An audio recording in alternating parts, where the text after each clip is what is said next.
Welfare association की ओर से अध्यक्षा अंजलि अरोड़ा की अध्यक्षता में इनाम वितरित समारोह स्थानीय होटल में आयोजित किया गया। इस अवसर पर केंद्रीय विद्यालय नंबर 1 के प्रिंसिपल पीएल मीना एवं अध्यापिका आशा शर्मा विशेष रूप से उपस्थित हुई। इस अवसर पर अंजलि अरोड़ा ने बताया कि आज के इस प्रोजेक्ट की प्रोजेक्ट चेयरपर्सन रेणु महेंद्रू थी, जिन्होंने प्रोजेक्ट में अपना विशेष योगदान दिया। इस अवसर पर अंजलि अरोड़ा ने बताया कि गत दिवस केंद्रीय विद्यालय नंबर 1 के 10वीं कक्षा के बच्चों में पौधारोपण प्रतियोगिता करवाई गई थी, जिसमें 10वीं कक्षा के विद्यार्थियों ने बढ़ चढ़कर भाग लिया एवं उन्होंने अपने अपने घरों के आसपास बढ़िया किस्म के अलग अलग तरह के पौधे रोपित किए, जिन्हें सभी ने सराहा। उन्होंने बताया कि 15 जुलाई से लेकर 31 अगस्त तक चली पौधारोपण प्रतियोगिता में बढ़िया पौधारोपण करने वाले छात्रों को उम्मीद वेलफेयर एसोसिएशन की ओर से आए प्रथम, द्वितीय एवं तृतीय छात्रों को स्मृति चिन्ह देकर सम्मानित किया गया। इस अवसर पर अंजलि अरोड़ा ने बताया कि पौधारोपण प्रतियोगिता के दौरान स्कूल अध्यापिका आशा शर्मा ने भाग लिए हुए 100 छात्रों द्वारा पौधारोपण का निरीक्षण किया गया।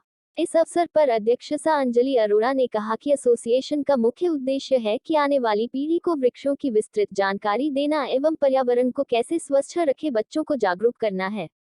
समारोह के अंत में स्कूल के प्रिंसिपल की पीएल मीना एवं अध्यापिका आशा शर्मा को प्रोजेक्ट में विशेष योगदान के चलते एसोसिएशन द्वारा स्मृति चिन्ह देकर सम्मानित किया। इस अवसर पर उपाध्यक्ष मोनिका पुरी, महासचिव सरुचि विज, कैशियर पूनम मरवाह एवं सह कैशियर योगिता मीनू पुरी आदि उपस्थित थे।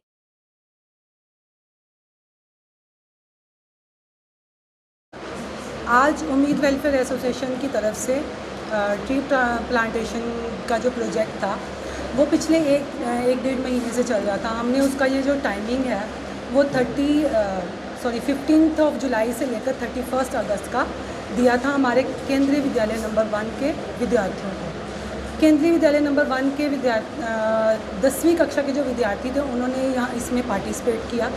हमने उनको ये जो टाइम दिया था उसका मेन मोटो था कि इसमें जितने अधिक से अधिक और कितने वो लाभकारी या लाभदायक पौधे हमारे यहाँ पे लगा सकते हैं।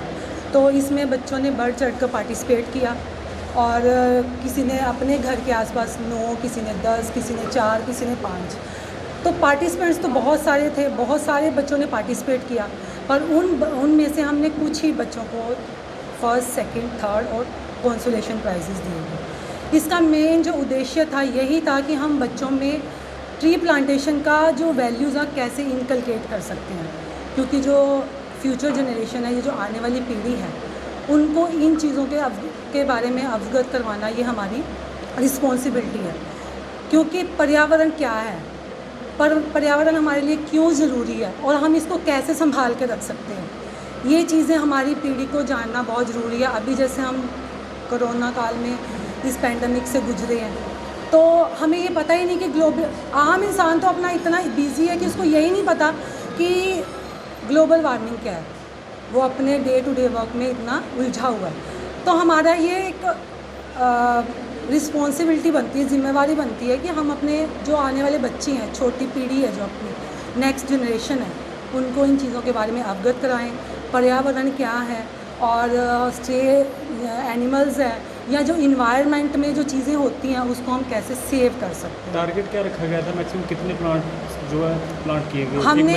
हमने बच्चों को कोई मैक्सिमम मिनिमम कोई लिमिट नहीं दी थी। हमने कहा था कि ट्रीज़ इस तरह मैक्सिमम आप जितने लगा सकते हो, क्योंकि बच्चे बहुत बिजी हैं, उनके पास टाइम नहीं है, इसीलिए हमने एक लंबा टाइम रखा कि जब बच्चे फ्री हों तो वो मैक्सिमम पेड़ लगाएं और वो पेड़ लाभकारी, मतलब यूज़फुल भी होने चाहिए। ये नहीं कि कोई भी आप पेड़ उठा के लगाओ, मतलब जिससे हमें छाया मिले, जो लंबे समय तक चले और हमें हमारे एनवायरनमेंट को कुछ दे सके। आपने खुद विजिट भी किया जहाँ पर प्लांटेशन में? विज़िट मेरी, वैसे तो इस प्रोजेक्ट में मेरी बेटी भी 10th में ही है, केंद्रीय विद्यालय नंबर 1 में, तो उसने भी पार्टिसिपेट किया था और मैंने तो खुद जाके भी लगवाए थे। अभी पिछले पहले तो मैं जो प्रेसिडेंट अंजलि अरोड़ा जी हैं, जो उम्मीद वेलफेयर एसोसिएशन की प्रेसिडेंट है, इनको धन्यवाद देना चाहता हूं।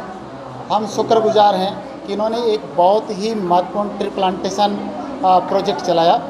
इसमें हमारे विद्यालय के लगभग 45 से लेकर 48 और 50 और कुछ बच्चे ऐसे हैं जो भाग लेकर के बीच में कुछ छोड़े भी है, लेकिन 48 बच्चों ने फाइनली इसमें पार्टिसिपेट किया है। और उम्मीद वेलफेयर एसोसिएशन ने हमारे सभी बच्चों को मोमेंट और केस प्राइज़ देकर पुरस्कृत किया है। निश्चित रूप से ये मोटिवेशन इन बच्चों को एक आगे हमारे देश के का भविष्य बनाने के लिए, हमारे देश को हरा भरा बनाने में एक महत्वपूर्ण भूमिका अदा करेंगे। दूसरी एक और बात कहना चाहता हूँ कि जो आज पेंडेमिक है, कोरोना महामारी है, आज के इस परिदृश्य में ये बहुत ज़रूरी है कि हम किस तरह से हमारा देश ही नहीं बल्कि संपूर्ण संसार, पूरा ब्रह्मांड एक ग्लोबल वार्मिंग से जूझ रहा है और उसमें ये बहुत ज़रूरी है। छोटे छोटे काम करके, सभी बच्चों को इन्वॉल्व करके हम एक म्यूचुअल अंडरस्टैंडिंग और कोऑपरेशन से, एक दूसरे के सहयोग से और समन्वय से पेड़ पौधे लगाकर इस देश को हरा भरा करें। इसमें उम्मीद फाउंडेशन ने बहुत अच्छा योगदान दिया है और मैं इस एसोसिएशन, बल्कि एसोसिएशन कम कहूँगा, ये एनजीओ, इस एनजीओ को मैं बहुत धन्यवाद देता हूँ।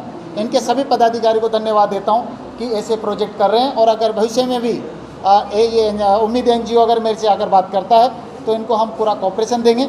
अच्छे काम में एनजीओ के हमेशा साथ रहेंगे। डे बाई डे सर जो ग्लोबल वार्मिंग है, प्राचार्य के नाते भी और एक आम नागरिक के नाते भी सभी नागरिकों से अपील करता हूं कि सभी नागरिक एक पौधा अवश्य लगाएं।